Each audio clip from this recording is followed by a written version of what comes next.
Hello everyone, जय श्री कृष्ण। आज हम जा रहे हैं एक बहुत ही स्पेशल लोकेशन पर। ये रास्ता जो आप देख रहे हैं, इस रास्ते पर मैं पिछले 1 साल से लगातार ट्रैवल कर रही हूँ और यहाँ पे बीच में एक स्पॉट है जो मुझे काफ़ी टाइम से अट्रैक्ट करता आया है। इसके बारे में मैंने कहीं काफ़ी इम्पोर्टेंस भी सुनी है, बट हाँ, हैरानी की बात यह है कि कभी चाह कर भी यहाँ पर जाना नहीं हुआ। बट आज मैंने फाइनली ये मन बनाया कि I am going to visit this particular place. So here I am. तो ये है वो जगह। ये अंदर जा सकते बेसिकली हैं क्या? एक टेम्पल है भगवान शिव का, जो कि रोड के एकदम सेंटर में है।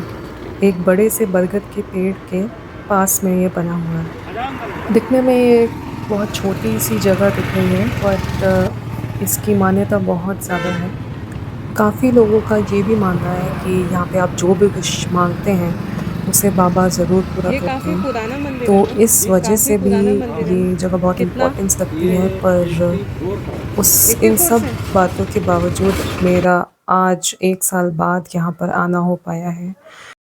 बाबा के यहाँ दर्शन गौर वर्ण में हो रहे हैं और ये साक्षात एक तरह से महाकाल का ही स्वरूप है, क्योंकि ये जो शिवलिंग है ये उज्जैन से आया है। और ये जो सामने आप इन्हें देख रहे हैं, ये प्रभु के सेवक ही हैं यहाँ पर। इन्होंने ही इस मंदिर की स्थापना की थी, तो इनका बहुत बड़ा कंट्रीब्यूशन है इस मंदिर की सेवाओं को कंटिन्यू रखने में। और इन्होंने ही मुझे बताया अभी इनसे बात करते वक्त कि ये जो मंदिर है ये बेसिकली 1984 से यहाँ पर है और तभी से ये मंदिर की सेवा कर रहे हैं।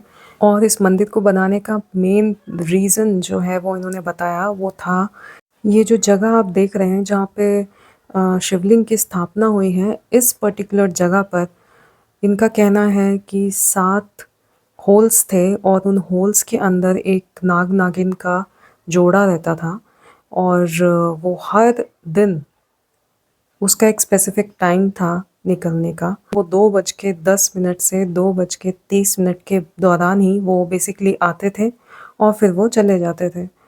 तो जब ये बार बार होने लगा तो लोगों की नज़र इस चीज़ पर गई कि वो एक स्पेसिफिक टाइम पर ही क्यों आ रहे हैं।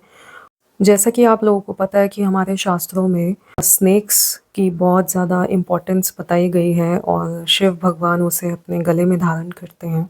कई बार इस मंदिर को रिलोकेट करने के लिए कहा गया है, इसको हटाने के लिए कहा गया है, क्योंकि ये बिल्कुल सेंटर में है।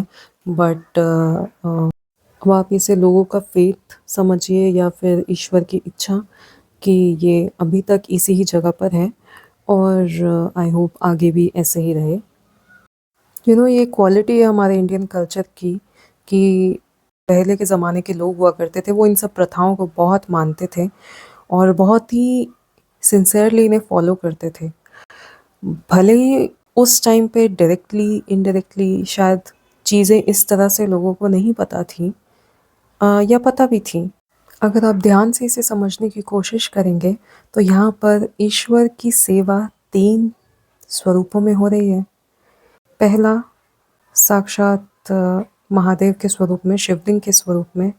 दूसरा जीव जंतुओं के रूप में जैसे कि सांप, और तीसरा इस बड़े से वृक्ष के रूप में। ये जो सामने जो आप बड़ा सा वृक्ष देख रहे हैं, ये न जाने कितना पुराना वृक्ष है, पेड़ है, और इसको कितने साल लगे होंगे बड़ा होने में और काटने में बस कुछ मिनट्स। राधे राधे।